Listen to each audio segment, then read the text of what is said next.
For your business promotions on Suman TV, you can contact the number below.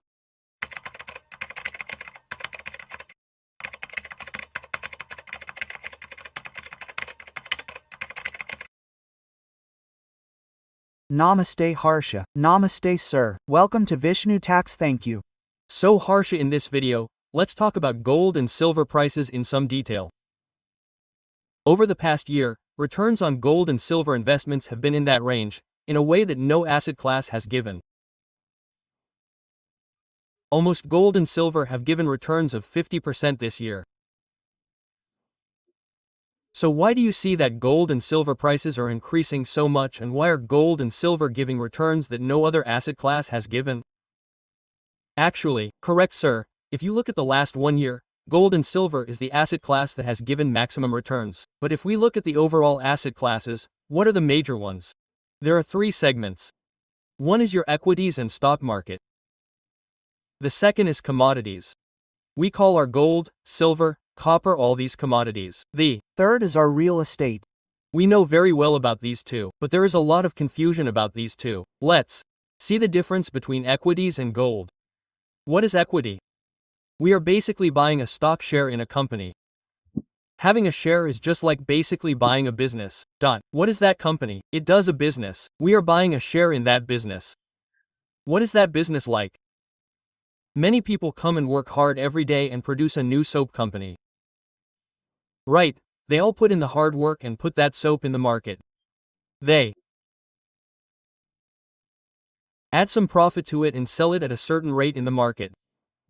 Similarly, if you look at gold, what are we doing with gold? We dig out the gold that is in the ground somewhere in South Africa, bring it from there, buy it, bring it here and put it in our locker. There is no use for gold beyond that. So, all these stocks are what we call productive assets. Every year, everyone invests in them and works hard and brings out a product or service that makes a profit from it and sells it in the market and creates profits. We are growing it productively. There is nothing that can grow productively in gold. That's why if you look at the throughout history, there are very few years when gold gives better returns than equities. If you look at the past 10 years, it can be counted in thousands. In the last 5 years, gold has regularly outperformed equities. It first started in 2019 when Trump started the trade war. It performed slightly better than gold equities in 2019. Also, when COVID came in 2020, gold performed well again. 23-24-25 When the Russia-Ukraine war started, the US and Russia said to freeze the US dollars held by Russia, and all the central banks in the world moved from dollars to gold, so gold started performing again. Now if you look at what you see here, whenever there is any crisis or uncertainty in the world, then gold performs better than other assets. If you take these years away, you will never get as much returns as gold in the rest of the time. So even now, the current crisis, the dollar, is causing a lot of trouble for everyone. Because Trump says one policy in the morning and another policy in the evening, the trust in the dollar decreases for everyone. Therefore, everyone wants to reduce dollars and put that money in gold, so the demand for gold only increases. Right, gold is not a big productive asset. What are equities compared to equities? I can make an assumption on how much profit it will bring you in the future and how much profit it will increase. You can buy equities. There is no such assumption for gold. A sudden demand for gold has been created in the last 3 years by central banks. Why do central banks invest a few lakh crores? If you want to buy, you have to pay so much money. They are looking to buy gold with such a big money. So the demand has increased a lot and gold has definitely given us 50% returns in the last 1 to 2 years as you said, but this will never happen. After reaching a certain stage, central banks will stop buying gold. Central banks will never keep buying. Only now, the Chinese central bank is more important than anyone else. The Chinese central bank has about 2,500 tons of gold, while the US has about 8,000 tons of gold. The Chinese are looking to take that 2,500 tons to a slightly higher level. Because when they have that much gold, their yuan, which is the Chinese currency, also increases in value, so they are buying it even stronger to increase it. Even now, whenever they buy gold this strongly, central banks have been buying gold ever since. But gold will not always give higher returns than equities.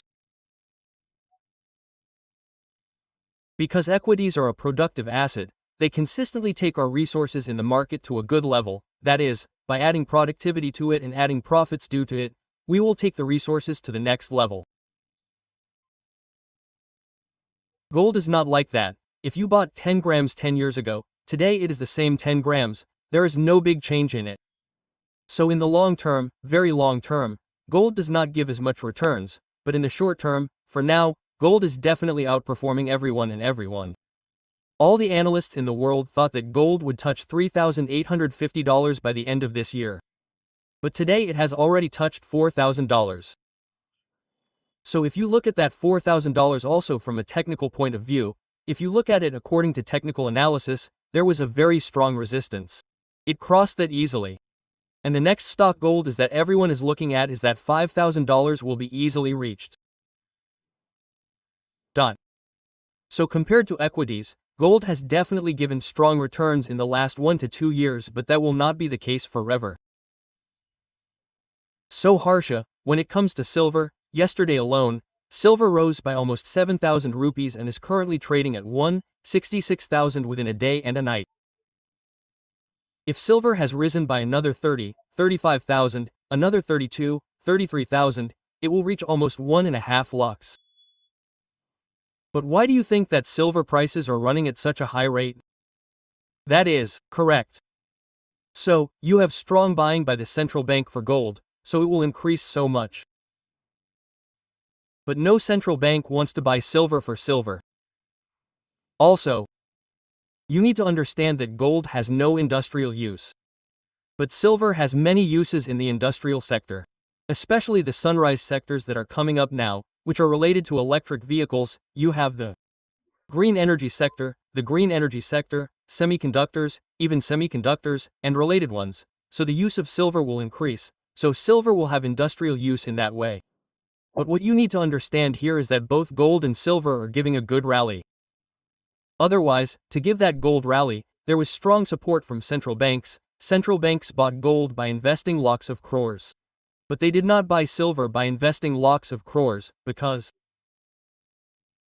retailers do not have the option to buy gold because silver is increasing so fast, because many people are buying silver. One is that the demand for silver has also increased due to industrial use. But here you have to remember that gold never has drastic cycles. You have cycles in the stock market, going up, selling after going up, falling again, buying after coming down, going up again. You don't have such cycles in gold. Why do these central banks, who have bought so many lakhs of crores, come into the market tomorrow and sell gold, thinking that the gold prices have increased a lot? So all those who buy gold generally buy gold even in our Indian society, but they don't sell it to the villagers. Very rarely, if they need money, they put it in gold and take it out, unless they sell it completely in the gold market and get money from it. It is very rare, so there is not that much selling pressure, so gold prices do not crash. Gold is stable at a level. If you look at 2011 to 20, gold has been at the same level for 10 years, around 30,000. So gold always increases, or after increasing, it remains stable at that level for some time. If you look at the current speed of central banks' purchases, gold will continue to increase, but it is not yet stable at the same level.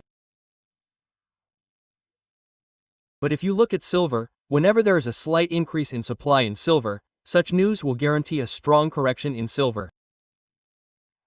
There are chances of a 15% to 20% to 25% strong correction in silver. So if you want to look at it as an asset class, as an investment vehicle, gold is an any day safer instrument relative to silver because you see cycles in silver. If you look at the past history cycles of 15 to 20 years, gold prices and silver prices will move up and down. Gold will either rise or fall at the same level. Moreover, the fall is not that drastic. So if you really want to invest as an asset class, it is relatively better to take gold, but at the same time, if you want to look at silver too because it is moving very fast, there are some ETFs in silver. You can take exposure to silver in ETFs like Nippon Silver Bees or Zero's Silver Case. The benefit of ETFs is that before, if you wanted to buy gold, you had to invest at least 10,000 rupees or 50,000 rupees. With ETFs, you can buy gold even if you have 100 rupees. So, you can also buy silver with 100 rupees. If you have 100 rupees, you can buy silver. If you have 6,000 rupees, I don't have to invest 6,000 rupees to buy a kilogram of silver. ETFs are available for you at 80. 80 is around 100. So, no matter how small an amount you have, ETFs give you the opportunity to buy gold and silver. Right. Right, so if you want to buy temporarily, you can definitely buy some silver, but there is a greater scope for strong corrections. There is no such scope in gold. But otherwise, when you invest in different asset classes of your overall portfolio, one thing that they should remember is that if you invest a total of 100, then you can invest a maximum of 10 rupees in gold, silver, etc. But it would be a big mistake to invest the entire 100 rupees in gold, thinking that gold has increased so much in the last 1 or 2 years and will continue to increase in the same way. Thank you, Harsha. Thank you so much.